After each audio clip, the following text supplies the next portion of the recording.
Yo tout le monde, terrible, terrible, terrible. Débrief du match entre Nancy et Metz, défaite du FC Metz 1-0. Je suis avec Arnaud, Grenat Forever. Salut Arnaud. Bonjour, bonjour à tous. Qui hier soir était fatigué physiquement, donc il n'a pas pu entre guillemets casser une télé, son téléphone portable ainsi que son ordinateur portable, C'est ça. et donc il était très très calme, hein. Mais bon, on sait que s'il avait pris trois cafés avant, généralement, il appelle l'assureur dès le lendemain pour annoncer qu'il y a des choses à rembourser.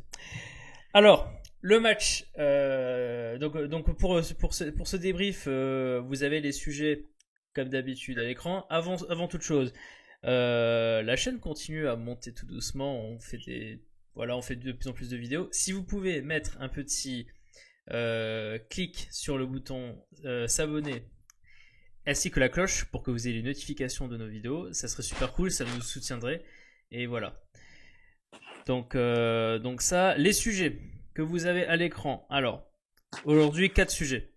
Premier sujet, le match. Donc on va parler du match on va rester sur le match en général. Qu'est-ce qui a marché, qu'est-ce qui n'a pas marché. Bon, je pense qu'il y aura plus de choses qui n'ont pas marché que marché à expliquer. Le deuxième sujet, est-ce que la défaite dans ce derby-là est-elle plus enfin, marque-t-elle plus ses esprits que le fait qu'on soit remonté et qu'on ait gagné le titre de champion de France de Ligue 2. Troisième sujet, on va parler du match de Boulaya un peu en disant que ce match de Boulaya contre Nancy, c'est un peu à l'image de sa fin de saison qui est très compliquée. Et enfin, on terminera sur les tops et les flops. Sachant que tous ces sujets-là, vous pouvez directement sélectionner le sujet qui vous intéresse dans la description, puisqu'il y a le moment exact de la vidéo lors duquel on parle de tel ou tel sujet. Voilà.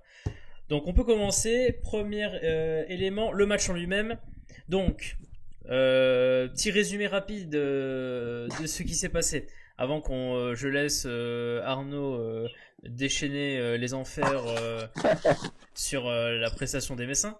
Alors, ouverture du score de Nancy par Bassi à la 34e minute de jeu. Donc les Nancéens ont réussi à ouvrir le score, à la mi-temps, avant la mi-temps, je veux dire. Mhm. Derrière, Metz a essayé, mais au final très compliqué. Sachant que d'un point de vue statistique, que je vais faire apparaître maintenant à l'écran, donc vous pouvez voir que on a quand même dégusté. Alors évidemment, vous savez que maintenant la possession de balle ne veut plus rien dire. Donc on a bien beau avoir une possession de balle super à Nancy, on s'en moque parce qu'au final, les Nancéens ont eu beaucoup plus d'attaques dangereuses que nous, hein, surtout en première mi-temps. Hein. 8 tirs en tout, il y a eu 15 tirs, dont 7 cadrés. Hein. Nous, on a eu 6 tirs, dont un cadré. Donc je pense que la défaite est logique au niveau statistique. Et donc voilà. Donc je vais donc lâcher la bête, comme on dit. Et donc, est-ce que tu peux un peu nous dire tes impressions? Ah, c'est bien qu'on fasse ce débrief un jour après parce que ça m'a permis un peu de me calmer. Du coup, je vais avoir un jugement un peu moins à cran qu'hier soir. Donc, tant mieux. Ah bah alors écoutez, on a été, si je dis qu'on a été surclassé, le mot est faible, mais pour que je le dise, c'est vrai. On a été surclassé dans tous les domaines, on a été pris, que ça soit tactiquement, physiquement, dans l'intensité. On a été battu dans tous les domaines. Je ne sais pas si c'était une question d'envie, mais ça, je pense pas. Mais on a été. J'ai pas reconnu nos joueurs, que ce soit les cadres ou les. Il y a Kukidja qui a fait son match, et encore heureux, parce que sinon, je pense que le score, il est très sévère. Donc, avant de parler du match en lui-même et du fait que Nancy nous a. Ça, je pense que tu vas en parler, contrecarré tactiquement. Même si tactiquement t'es battu, je trouve que dans un derby, si au moins tu mets les ingrédients comme l'agnac et que tu as au moins un minimum envie, ça donne pas cette première mi-temps honteuse où des transmissions de balles à 2 mètres, on n'arrive pas à faire une passe dans les pieds. C'est ça, j'ai même un U6, il est capable de le faire. Et ça, non, nous, je sais pas, on était dans le jazz, Baliou, les latéraux dans le jazz, la charnière centrale, on rate des passes, on fait des passes centrées qui n'arrivent pas dans les pieds. On fait du patinage artistique. Mais voilà, on glisse, on est complètement, on n'a pas un bloc, on est coupé entre nos trois de devant et tout le reste de l'équipe. Donc je veux bien être battu tactiquement, et ça, ok, d'accord. Mais si tu mets un minimum tu vois, si au moins tu te bats, t'as pas un tel écart de. Du coup, ça fait que on a, on a fait passer les Nancéens pour des joueurs de première division et les Messins pour des joueurs un peu de district, alors qu'au final, ils nous ont juste rentré dedans, ils ont bloqué nos.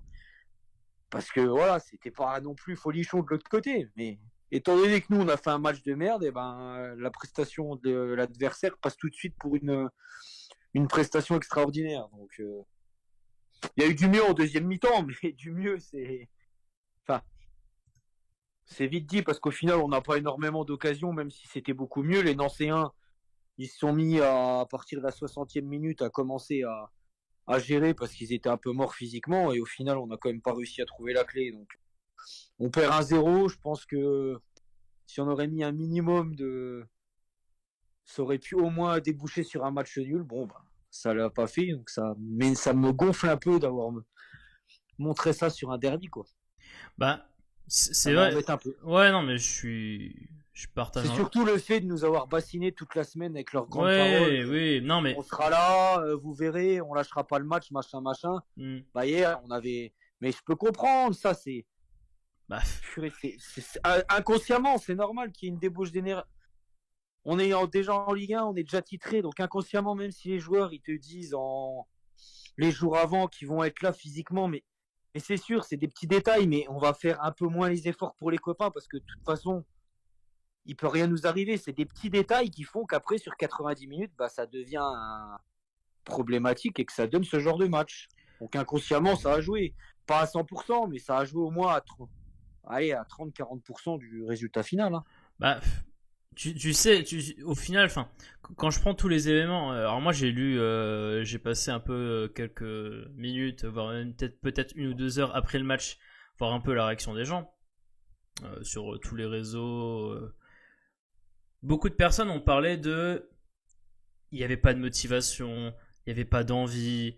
Il y a des joueurs, ils n'ont pas l'attitude derby. Ils savent pas, il faut leur réapprendre ce que c'est un derby. La défaite d'hier soir, moi j'aime bien comparer les défaites dans tous les sports à un accident d'avion. Un accident d'avion, c'est une combinaison de plusieurs facteurs qui font que tu as l'accident d'avion. Et dans une défaite, surtout dans le foot, c'est un peu pareil aussi.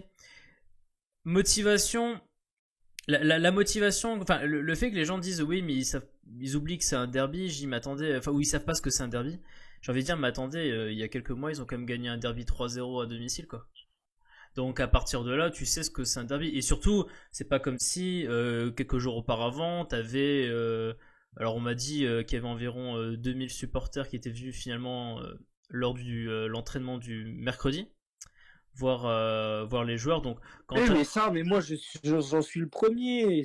non mais On peut aller, c'est sûr, voilà, ça motive les joueurs. On est venu, entre guillemets, moi j'y étais pas, mais j'aurais été parce que si j'avais pas travaillé, mais c'est sûr que voilà, nous, on s'attend à ce que les joueurs nous le rendent sur le terrain. Et au final, on avait l'impression, pour eux, que c'était limite, c'était pas ouais, c'était un match banal en fait, que ce soit Nancy ou un autre adversaire. Je pense que en fait, ils auraient fait le même type de match. non, moi je pense pas parce que je pense réellement qu'ils connaissaient l'enjeu, ils connaissaient ils savaient ce que ça Ouais, mais peut. en tout cas, Non mais attends, je peux terminer juste. C'est juste qu'ils savaient, ils savaient ce que ça représentait le match. Mais c'est juste que t'as deux éléments qui t'ont manqué dans ce match et je pense que ça résume très très bien. D'ailleurs tu l'as un peu dit.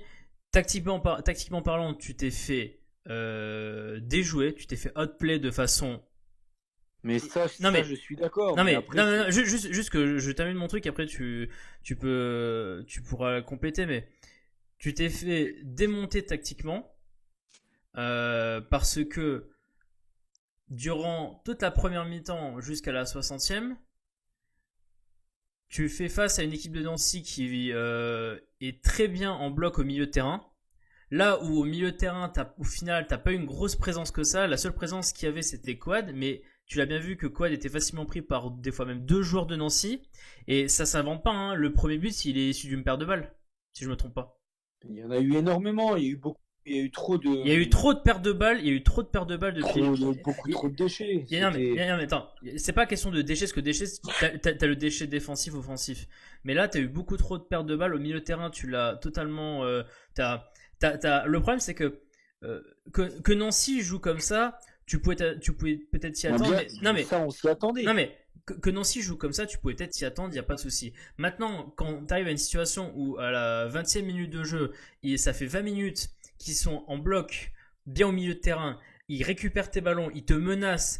Si t'as pas Ukija qui te fait des arrêts miracles, là je parle pas de. Bah, ils te font une telle pression sur tes défenseurs que même Delaine a failli donner une balle de but. Heureusement qu'Ukija était là. Mais ce que je veux dire par là, c'est que comment tu peux à un moment donné, quand t'es.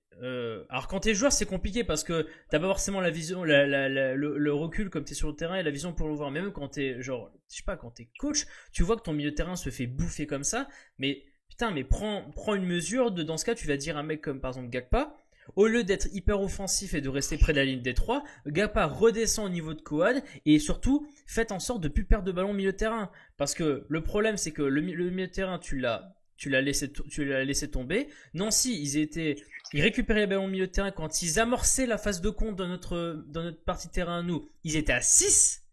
Faut vous rendre compte, ils étaient à 6 et à chaque fois c'était occasion de but dangereuse. Donc à un moment donné, ce qui m'embête, c'est que c'est là où j'en veux aussi un peu à Vincent Oignon, c'est que t'as un moment donné, ton milieu il se fait bouffer comme ça, je veux bien qu'il laisse toujours une heure à son équipe de départ pour essayer de voir, pour la juger et prendre des mesures au bout d'une heure de jeu pour essayer de changer la donne. C'est ce qu'il a fait puisque je l'avais dit justement lors du tweet, enfin j'ai fait des tweets durant le match et à la mi-temps j'avais annoncé, donc sur le compte Twitter La Maison du Grenat, j'avais annoncé que la clé sera le milieu de terrain parce que aujourd'hui, à ce moment-là, on perdait trop de ballons. Qu'est-ce qu'il a fait à la 60e? Il a sorti Farid Boulaya, il a fait rentrer Angbom pour essayer de resolidifier le milieu de terrain. Et le fait que tu resolidifies ton milieu de terrain, associé au fait que Nancy était un peu plus crevé physiquement, ce qui est normal, t'as commencé à être un petit peu plus dangereux. Malheureusement, pas assez dangereux, et surtout, le problème important, c'est que t'avais déjà encaissé un but. Nancy, comme ils avaient déjà marqué leur but, bah ils avaient juste qu'à attendre. Nancy avait pas à s'exposer plus que ça en deuxième mi-temps parce qu'ils menaient déjà 1-0. C'est pour ça que je t'avais dit lors du match que si on avait fait ce changement-là et qu'on était encore à 0-0 à la 60e, le match aurait peut-être été différent.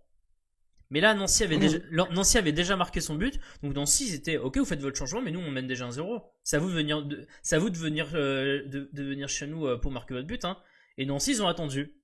Ils ont beaucoup moins pressé haut en deuxième mi-temps. Ils ont attendu. Ils ont exploité les quelques ballons de compte qu'ils avaient pour essayer d'être dangereux. Voilà. Mais tactiquement parlant, Nancy a fait un meilleur match que nous. Et là, le dernier point que je vais dire, et tu l'as déjà dit, donc je vais pas aller plus en détail dessus, c'est que supériorité tactique sur le FCMS, t'associes à ça l'intensité qui est nécessaire quand tu vas chercher l'équipe de Metz dans sa partie de terrain, ce qu'ils ont fait puisqu'ils ont fait beaucoup de pressing. Les deux couplets font que ben ouais, t'as un match où t'as 15 tirs, tu subis 15 tirs et toi derrière, et ben t'en fais que 6. Donc ouais, t'as pas été dangereux, ton adversaire a été dangereux, ton adversaire aurait pu même gagner plus qu'un 0, hein. Puisque Delaine fait sa remise au gardien à Ukija, enfin il essaie de faire une remise à Ukija ou à un des défenseurs, je sais plus, sous la pression forte des attaquants de Nancy derrière lui, action qui aurait pu donner un but, donc tu aurais pu avoir 2-0 à la mi-temps et je dirais que le match aurait été plié. Voilà.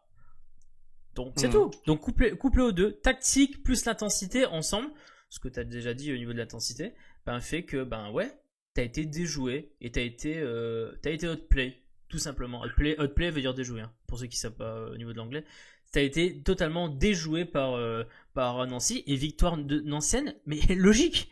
Il y a pas grand chose à dire. Logique, tout simplement. C'est le mot, logique. Non, mais c'est clair. Donc voilà, mais donc je pense qu'on a à peu près tous les deux dit ce qu'on devait dire dessus. On va pas aller en détail sur l'aspect offensif du SMS hein, parce que euh, Non, mais de toute façon, il faut pas. Voilà, c'est. bah, On reste. le problème Arnaud, pour que les gens comprennent, c'est que on a deux façons de faire sur ce débrief de match. Soit on débriefe le match à part entière, ce qu'on a fait depuis le début en fait. C'est-à-dire qu'on débriefe le match comme si c'était un match, tu sais, de genre de, je sais pas moi, de 18e journée, tu vois, peu importe. Ou soit on débriefe le match sous le spectre de, ben c'est la fin de saison et tous tes objectifs sont déjà remplis, Mhm. tu vois. Donc, mais c'est vrai que bon Non, voilà, voilà, comme tu l'as dit, pour résumer en gros, euh, milieu de terrain, milieu de terrain, tu t'es fait bouffer. Défensivement, t'as pas été à la hauteur quand ton milieu de terrain s'est bouffé, t'as pas été à la hauteur d'essayer de récupérer les ballons et t'as subi énormément. Et offensivement, t'as été inexistant. Mais encore une fois, je persiste à dire que c'est tactiquement que tu perds le match. mhm. Plus qu'une question de t'as moins envie de jouer parce que bon t'as rempli tous tes objectifs. Les mecs, ils savent que c'est un derby, ils ont déjà joué un derby il y a quelques mois. Ils connaissent l'importance du derby, donc on me dit pas ah, en 3 mois ils ont oublié ce que c'était. En 3 mois ils ont oublié comment c'était important un derby. J'y crois pas. Donc voilà, Non, je donc suis d'accord avec toi. ouais, donc voilà. Je pense qu'on a fait le tour au niveau du match. Donc voilà. Sujet numéro 2. Alors, pour aller un peu plus en profondeur dans l'après derby, euh, on l'avait déjà dit dans l'avant-match, je crois, qu'effectivement Nancy avait beaucoup plus de raisons de se motiver à fond pour gagner ce derby que nous, puisque ben eux ils avaient nous on avait déjà rempli nos objectifs qui étaient la montée et le titre.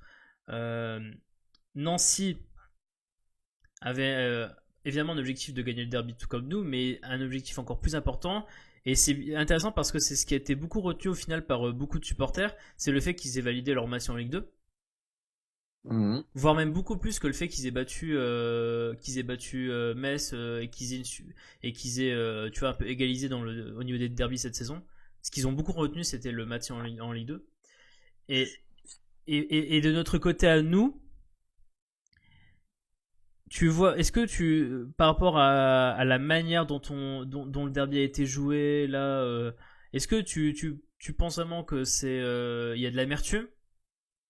Ou est-ce qu'au final, ok, on passe à la prochaine étape, prochaine étape c'est semaine prochaine, célébration du titre de la montée, et ce qui d'ailleurs est un point de vue que beaucoup de supporters de Metz, bon, qui essaient d'oublier qu'on a perdu le derby, hein, évoquent, c'est-à-dire de dire, bah, on s'en fout, on passe à autre chose, nous au moins on monte, on a le titre à fêter la semaine prochaine, voilà. C'est quoi un peu ton ressenti sur ça? Ah, c'est une bonne question. C'est non, c'est pour moi, ça va être difficile à digérer là le week-end parce que voilà. Mais après, de là à remettre tout en question, non. On va faire la fête la semaine prochaine, comme il se doit, qu'il y ait eu victoire ou pas victoire hier. Ça sera la même chose. Il n'y aura pas de sifflet ou quoi que ce soit. On est déçus. Je crois qu'on est tous déçus et les joueurs les premiers de ne pas avoir offert le derby retour aux supporters. Ils l'ont dit dans les déclarations d'après-match, c'est les premiers déçus. Donc voilà, nous aussi on est déçus, mais c'est normal. Après, voilà, je préfère être à notre place à me dire,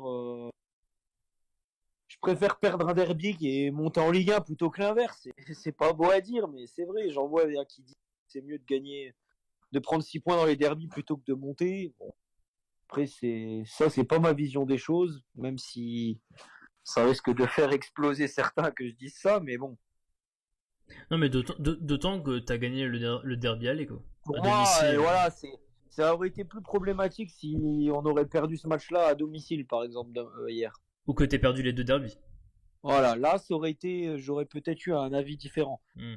on a gagné celui à la maison devant les supporters. Bon, bah, ça fait chier d'avoir perdu celui d'hier. Ça, c'est clair sur le moment. Hier soir, j'ai été vénère de chez vénère. Bah, d'autant qu'on a dit c'est la manière qui des fois peut donner encore un peu plus d'amertume au final. C'est parce que t'as pas la manière. C'est comme tu dis certains pensent qu'ils sont comme ils se sont pas donnés à fond. T'as de l'amertume, tu te dis bah ouais en fait c'est un peu dommage. On aurait dû commencer une bonne période de célébration entre la victoire qu'on aurait voulu hier jusqu'à la célébration du titre après le match contre Brest. Ouais, puis ça, voilà, ça met fin un peu. On avait quelques objectifs pour essayer de finir la saison, entre guillemets, d'être motivé. Invincibilité prolongée, invincibilité à l'extérieur. Bon, bah, c'est des petits stats qui tombent et qui font que, voilà. Ça fait un peu chier sur ça aussi. Mais bon. Mais bon, au final, bon, je veux dire, t'es comme un peu la majorité des supporters en te disant qu'au final, voilà, on l'a perdu, mais on passe à autre chose. On a quand même le titre et la montée. Là, maintenant, c'est ce qu'on veut, c'est être la semaine prochaine, faire la fête avec les joueurs. C'est ça. On espère, Que ça soit, voilà. on espère évidemment. Je pense qu'il n'y en aura pas. Mais bon, malheureusement, avec certaines personnes à Saint-Symphorien, on est à l'abri de rien. Hein. On l'a très bien vu après un certain match à domicile hein, contre. Ouais, bah après ça, il y aura des gens qui vont pas être contents du Messi. Non, mais ouais, encore une fois, comme je le dis, je te le dis très souvent. Si vous voulez, si les personnes qui nous parlent de supporterisme, de machin bidule chouette, ou les gens qui se pensent être supporters de Metz, ou les gens qui se pensent être comment dire, être fan de foot, dites-vous quand même que l'Ajax, quand ils ont perdu et qu'ils se sont fait remonter contre Tottenham, les supporters ont continué à applaudir. Ce que je veux dire par là, c'est que d'accord, il y a un derby, d'accord, il y a une défaite, mais les gars, soutenez votre club jusqu'au bout. Et c'est pas comme si la saison avait été mauvaise, la saison elle a été bonne parce que les objectifs principaux ont été remplis. Donc voilà, on fait la fête maintenant. Donc voilà, donc on espère qu'il n'y aura pas tout ce qui est banderole, machin truc. Après, ça, bah, bien sûr que non, mais ça, je pense pas. Mais normalement, ça devrait bien. J'espère. Après, les gars, soyez solidaires la semaine prochaine. Il faut envahir le terrain. Donc, soyez tous solidaires avec nous. Non, on envahit, les gars. Non, commence Relayez pas. le mot. Non. On envahit. Non, commence pas à... commence pas à aller diffuser la mauvaise parole, s'il te plaît. Commence pas. On va éviter les problèmes. En tout cas, si l'opportunité se présente, voilà. Si on nous fait comprendre qu'on n'a pas le droit, on fêtera ça gentiment en tribune. Mais si l'opportunité se présente, un peu comme à Brestière où ça s'est passé, où il n'y a pas eu de débordement, je veux dire, avec les personnes de la sécurité, supporters, joueurs, c'était une fête vraiment bien, bien maîtrisée. Tout dépend s'il y aura les représentants de la Ligue qui seront là pour la remise du trophée. Malheureusement. Normalement, ils doivent être là, hein, à la remise. Donc, la semaine prochaine. Donc logiquement, ils devraient être là. Hein. Donc normalement, je pense qu'on peut dire tous adieu à ça, quoi. C'est con à dire, hein, mais pas pour ça. Mais...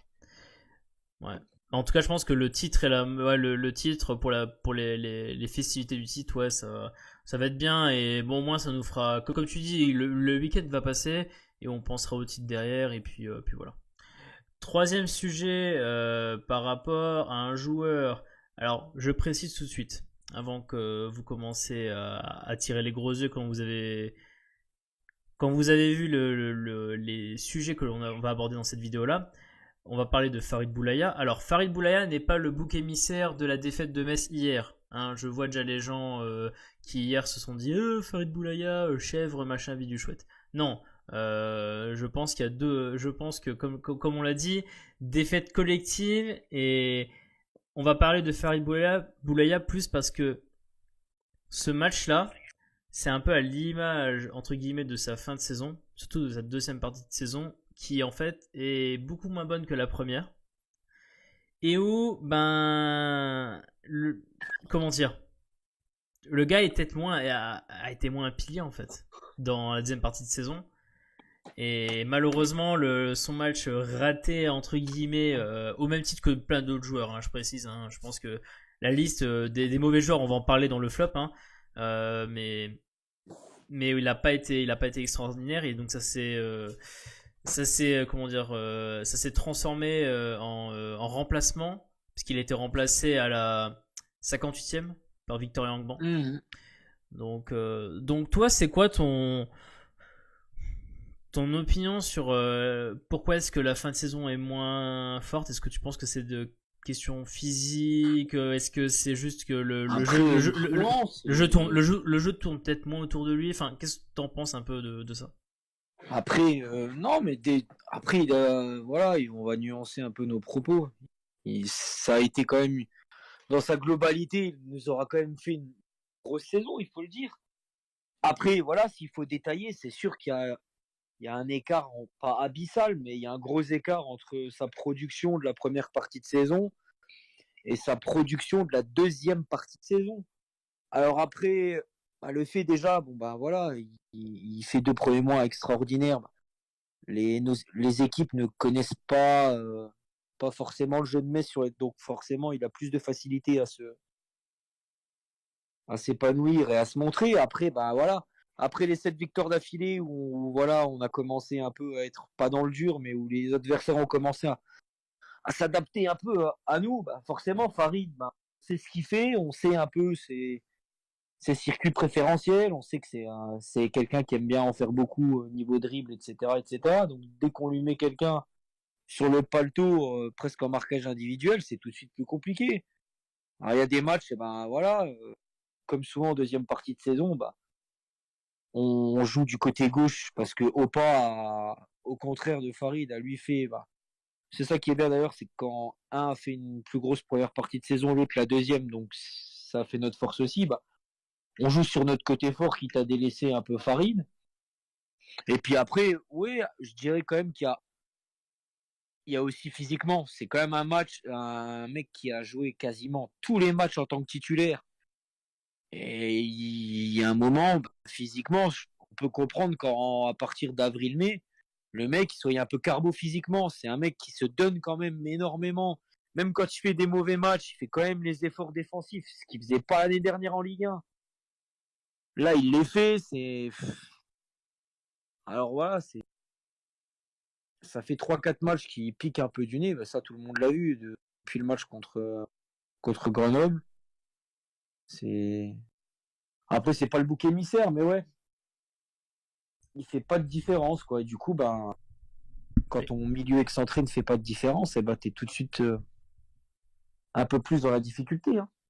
et n'empêche, au final, comme non, je pense qu'il faut. Mais, mais il fait des efforts, il se bat Ouais, tout le temps, et ouais, ça, je peux pas lui reprocher parce que même dans un match comme hier où voilà, il est pas bon, mais son il se donne, je veux dire, il mouille quand même le maillot. Alors, bah oui, bah ça sert pas à grand chose parce qu'il court dans le vide, mais on peut pas lui reprocher d'être nonchalant et de traîner la patte, quoi. C'est ça que je veux dire.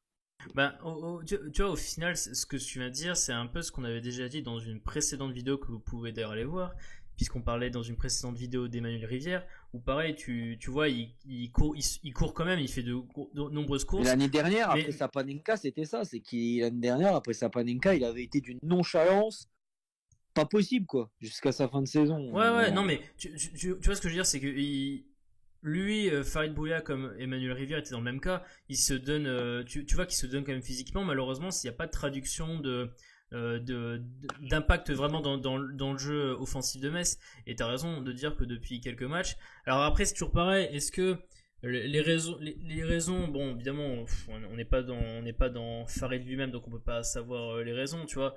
Mais c'est vrai que bon, comme j'ai dit, c'est toujours une combinaison de plusieurs facteurs, hein. Le fait que maintenant, bah, tout le monde connaît Farid Boulaya quand tu le joues en Ligue 2, donc tu fais beaucoup plus attention à lui qu'en début de saison. Et donc ouais, après t'as la fatigue aussi. Faut rappeler quand même que c'est la première saison, la vraie saison complète de Farid Boulaya depuis longtemps quand même. Mhm. Non mais faut le dire parce que il avait pas été joué autant, il avait pas joué autant que ça l'année d'avant en Ligue 1, même les années précédentes quand il était en Espagne, tu vois. Donc c'est quand même c'est la première fois depuis longtemps qu'il fait une saison pleine, et lui-même le dit très bien, qu'il fait certainement sa meilleure saison depuis l'époque où il était à Clermont. Donc voilà, il a, comment dire, quand tu prends la production stat, bon, il te fait quoi? Il te fait 6 buts, 6 passes D, il joue 2300 minutes depuis le début de la saison en championnat. Donc non, saison assez complète. Après, bon, voilà, quoi, t'as des joueurs qui vont mieux encaisser la fin de saison que d'autres. Bah, Farid, il a un peu de mal, quoi. Après, bon, l'avantage, encore une fois, on parle de Farid, mais après, ça a pas non plus. On a toujours réussi à se sortir de la mouise dans laquelle on était quand offensivement on avait du mal. Mais bon, faudrait juste espérer que l'année prochaine.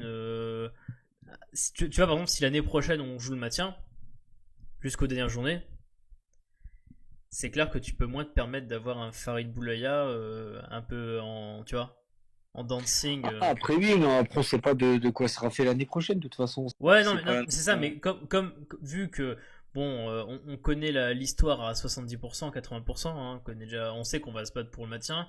C'est vrai que si dans les 5-6 dernières journées du championnat, t'es un peu dans le dur, si t'as Farid Boulaya qui est dans le dur aussi, tu vois, c'est pas facile. Mhm. Ah Euh, bah, ça, c'est clair. Ça c'est clair. Alors, on va terminer cette vidéo par un petit top et flop. Alors, le top va être très rapide, je pense. Hein. Je pense que le top va être Ah, bah, de toute façon. le top va être très soft. Hein. Alors, on va l'expédier. Hein. Si t'as un top, tu le Ah, dirais. bah, Oukidja, de toute façon, c'est. Lui, il aura. Voilà, c'est. Il aura fait sa saison de A à Z, il a été irréprochable hier. En plus, il a peut-être joué 80% du match un peu blessé parce qu'il a une petite douleur à la hanche. Et c'est lui qui te tient dans le match et qui te permet d'espérer une égalisation hypothétique grâce à ses arrêts à des moments clés du match. Donc, Dont son. encore une fois, un gros match de sa part. Ouais. Franchement, grosse saison. Quand on fera un bilan poste par poste à la fin de saison, franchement, c'est. J'espère qu'il aura le titre de meilleur gardien. C'est anecdotique, mais j'espère pour lui qu'il l'aura parce que franchement, Ouais, c'est clair. moi, je lui tire mon chapeau. Hein, franchement, Ouais, il a été très bon. Il fait un arrêt, mais sur sur quand Delaine veut se dégager enfin dégage la balle, il veut donner la balle à, je sais pas si c'est à Boy ou à Okija parce que elle est pas précise et au final un attaquant de Nancy était dans le dos des défenseurs de Metz et il réussit son face à face à l'attaquant de Nancy Okija. Quant à qui te ça, permet de rester dans le match. Hein. c'est ça qui te permet de rester dans le match. Quand tu vois ça, tu dis là c'est bon quoi. Et en plus, en plus sur le premier but, il est pas aidé parce que la frappe qui est faite, elle est sur lui, mais je crois que c'est John Boy qui l'arrête en fait. Et donc elle revient dans le pied d'une ancienne, mais bon, Okidja a déjà plongé pour essayer d'arrêter le tir d'avant, donc il est battu, tu vois. Et sinon, à part ça, il est là où, tu vois, en fait, il a fait le match quasiment le match parfait quoi. Et même le but est pas dû à lui au final, tu vois. Le but encaissé n'est pas dû à lui quoi. Ah bah, bien sûr que non. Donc le top, je suis d'accord. Le top, je vais aller sur la même chose que toi. Ukidja, sans souci. Alors le flop, il va être, je sens qu'il va être croustillant. Vas-y, à toi de voir. Hein. Un flop, deux flops, trois flops. L'équipe entière, c'est toi qui vois. Ça dépend. Je pourrais mettre, franchement, je pourrais mettre la plupart des joueurs, mais je vais essayer d'en mettre un par poste, du coup, comme ça j'aurai mes 3 flops. Vas-y, fais un petit rapide, un par poste. Ah, bah, défensivement, parce que c'est assez rare pour être souligné, je pense que c'est la première fois qu'il sera dans cette catégorie-là. C'est que je vais mettre Thomas Delaine dans les flops, parce qu'il a été complètement, j'ai l'impression, dans le. Je sais pas s'il y a une forme de décompression, c'est ce que je peux lui comprendre, mais il a été dans le jazz complet. Bah, déjà, offensivement, il a été certes bien pris par le coup tactique d'Alapera, mais il a fait un centre dans le match, un centre. C'est sachant qu'il en fait au moins 5 à 6 dans un match. Et puis défensivement, il a été des erreurs de passe une fois sur deux, des erreurs de marquage. Non, il n'a pas été bon hier. Ah, c'était dur. Hein. Au milieu, Au milieu, je mettrais Gakpa, un peu comme contre Grenoble. Voilà, c'est un match où il s'est un peu caché, quoi. Il a pas pesé. J'ai l'impression que voilà, il a pas pesé. Dès que j'ai l'impression, j'espère me tromper, mais dès qu'il y a un peu de pression, match en jeu, derby, je sais pas, j'ai l'impression qu'il se cache un peu, Là, c'était le Marvin de la première partie de saison, quoi. Je prends pas de risque, je me cache. Ouais. Qui. Et puis Ouais. ouais, non, mais c'est. Je Et suis puis d'accord. devant, comme on vient de parler de Boulaya, je le mettrai pas dans mes flops. je vais mettre. Non, mais je vais mettre Habib parce qu'il m'a. Bah, il était un peu Il seul à aurait pu vivre. être dans mes tops s'il marque sur sa seule occasion du match, mais sinon, je trouve qu'il a fait un match Ouais. assez médiocre. Il a pas du tout pesé, que ça soit dans les duels. Bon, il a pas eu beaucoup de ballons, mais je sais pas ce qu'il faisait. Il descendait presque au milieu de terrain pour chercher les ballons, alors que c'est pas du tout son jeu. Ou les, Il était jamais dans la surface. les frappes en bout de course, qui est pas du tout ce Voilà, qu'il les fait. peu de fois Ouais. où Baliou a une possibilité de centre, pardon, il est pas dans la surface. Bah Je après, sais pas attention, si. à sa décharge, Balou a pas très bien centré hier soir. Il y a eu 2 centres notamment, je sais pas si tu t'en rappelles, en deuxième mi-temps. Non, ouais, c'est ça, mais je sais pas, j'ai trouvé que même dans les transmissions, les remises dos au but, c'était. Bon, Ouais. après, voilà, c'est que sur le match-là, hein, c'est difficile de lui en vouloir. Non, mais c'est clair, t'as raison. C'est sûr. Et moi, pour mon flop, alors, je vais mettre deux protagonistes, hein. Le collectif qui a été absolument, qui a été bouffé par Nancy, hein. Nancy, et Défaillant. ouais, défaillant, et je le dis c'est pas parce que je suis supporter de Metz, hein, que je peux pas le permettre de le dire. Nancy a très bien joué contre Metz tactiquement, hein, comme à une époque, nous on a très bien joué contre eux tactiquement à l'époque de Bébert Cartier notamment, hein. Souvenez-vous de ce grand chef-d'œuvre au milieu de terrain qui a valu l'expulsion à Jeff Louis, hein. Donc on peut reconnaître à Nancy que tactiquement ils nous ont bouffé, et ça m'amène justement au deuxième flop, c'est que bah ouais, Vincent Ognon, désolé de te dire, hein, mais quand tu vois que ton équipe, depuis la première seconde du jeu jusqu'au moment du but, hein, but qui intervient, je vous le rappelle, quand même à la 34e minute de jeu, ton équipe se fait bouffer, notamment au milieu de terrain, et que tu prends pas la mesure, par exemple, de dire un mec comme Gakpa redescend pour redensifier ce milieu de terrain-là parce qu'on est en train de perdre tous les ballons et on subit des actions depuis le début, et que tu décides d'agir seulement à la 60e, bah, à la 60e, t'es déjà mené 1-0, donc c'est plus le même match. Bah ouais, désolé de te dire, mais tactiquement, t'as eu une petite carence, hein. Et petite carence que, alors autant Oignon le voit pas, le dit pas, mais je pense que Coad qui se fait presser comme comment dire, comme une orange au milieu de terrain, lui qui est capitaine, qui a beaucoup d'expérience, lui aussi aurait pu dire à un moment donné, les gars, j'ai besoin que vous redescendiez au milieu de terrain pour me reprendre le contrôle parce que je suis en train de me faire bouffer. Et malheureusement, tu vois que absence de collectif, absence tactique. Donc voilà, les flops. La tactique du FCMS, hein, qui va être à mon avis un flop que je vais beaucoup dire. Et le collectif, hein, qui voilà, le collectif qui englobe à peu près quasiment tous les joueurs parce que tous les joueurs ont quasiment aucun joueur n'a été très très bon à part Ukidja sur ce match. Voilà. Mhm. Donc nous, je pense qu'on a fait le tour. On a fait, alors on a parlé de tout. Qu'est-ce que je vais dire? Si vous avez des commentaires, parce qu'on aime bien, on aime bien débattre, surtout moi, j'adore débattre. Mettez en commentaire ce que vous avez pensé du match, vos impressions, si vous avez des sujets, des remarques éventuelles sur cette vidéo-là. N'oubliez pas de vous abonner si ça serait super sympa. Ça nous aiderait dans notre optique de grandir tout doucement à notre rythme. Donc voilà, bouton abonné, la petite cloche pour avoir les notifications. Nous, on se retrouve. Alors on se retrouve quand je réfléchis prochaine vidéo. Il y aura peut-être un. Est-ce qu'il y aura un avant-match Metz-Brest? Compliqué un avant-match Metz-Brest, non? Tu penses pas? Compliqué, après on pourra trouver. On pourra trouver un sujet transversal, parce qu'on a pas mal de sujets, là vu que on commence à parler tout doucement des prolongations, hein, sujet qui est sorti notamment dans le réfu avec qui va être prolongé ou pas. On va pouvoir peut-être en parler dans Mhm. une vidéo très prochainement. D'ici là, portez-vous bien à tous. Pour ceux qui se rendent à Saint-Symphorien le vendredi, c'est le combien déjà? Le vendredi 17 pour Metz-Brest. Nous, on y sera. Tribune Ouest basse, comme d'habitude. Toujours. Toujours. Donc voilà, si vous êtes là-bas, vous pouvez passer un petit coucou. Bon, on verra bien. Mais en tout N'hésitez cas, pas. n'hésitez pas. Et donc voilà. Donc on se dit à la prochaine, hein, et bon week-end à tout le monde. Bon week-end à tous.